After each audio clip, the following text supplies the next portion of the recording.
Assalamualaikum warahmatullahi wabarakatuh.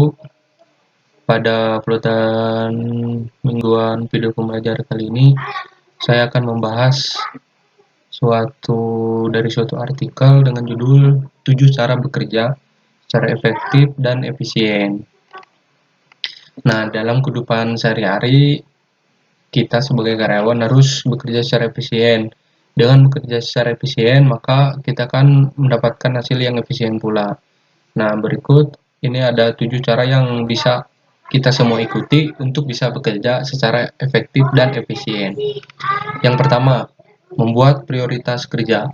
Nah, dengan membuat list prioritas kerja, kita bisa menentukan kebutuhan yang harus didahulukan, serta mana yang di list di akhir, dengan mengesampingkan pemenuhan kebutuhan yang kurang tepat. Nah, skala prioritas ini bisa diaplikasikan untuk pekerjaan, pengaturan keuangan, maupun aktivitas sehari-hari. Nah, supaya waktu kerja kita lebih efektif dan mencapai hasil kerja yang maksimal, berikut cara menyusun skala prioritas dalam bekerja. Nah, kemudian yang kedua itu atur waktu dengan baik agar tetap produktif. Nah, atur tenggat waktu setiap pekerjaan dan beri jeda sebelum melakukan pekerjaan berikutnya. Contohnya, misalnya kita mendapatkan satu pekerjaan pemberkasan. Nah, kita harus di waktu dalam misalkan 1 jam beres ataupun 2 jam beres. Kemudian jika kita mau beralih ke pekerjaan yang lain,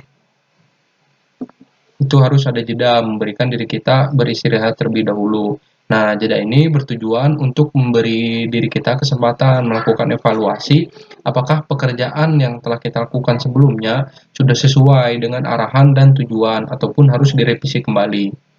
Kemudian yang ketiga yaitu komunikasi adalah hal yang penting. Nah, komunikasi tidak hanya sekedar proses bertukar informasi antara komunikator dan komunikan saja. Namun, kelancaran komunikasi di dunia kerja dapat sangat membantu proses kerja itu sendiri dan tentunya akan memberikan banyak manfaat. Tidak hanya hard skill, soft skill seperti kemampuan berkomunikasi dengan baik juga dapat menjadi aset baik bagi perusahaan tempat diri kita bekerja maupun bagi diri kita sendiri. Kemudian itu yang keempat, menciptakan dan ikuti rutinitas. Banyak sekali mungkin cara untuk awali hari dengan baik, salah satunya dengan bangun yang memiliki perasaan semangat. Nah, mungkin ada juga pertanyaan dalam benak kita, kenapa bisa semangat di pagi hari? Nah, tentu saja kita akan semangat dan bisa menciptakan energi positif untuk jalani aktivitas seharian penuh. Rutinitas mengerjakan pekerjaan yang positif juga merupakan hal yang perlu dilakukan setiap hari.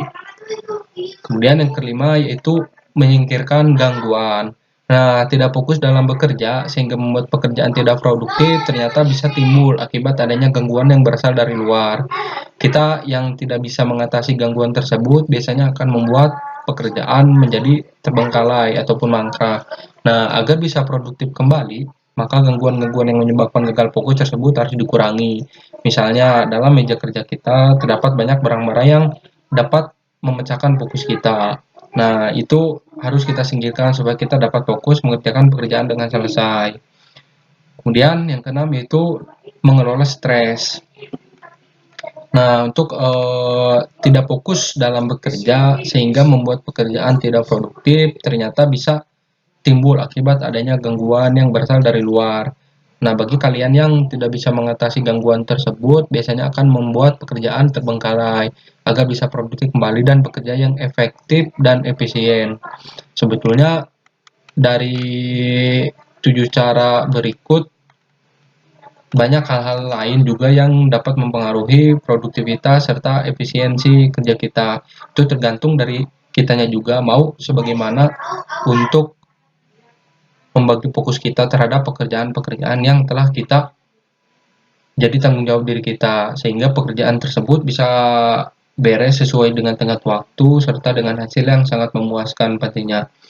Nah, berikut yang dapat disampaikan, semoga ini bisa bermanfaat untuk teman-teman semua, terlebih yang merasa dalam pekerjaannya dirasa banyak hal-hal yang tidak sesuai target ataupun kurang fokus dalam bekerja.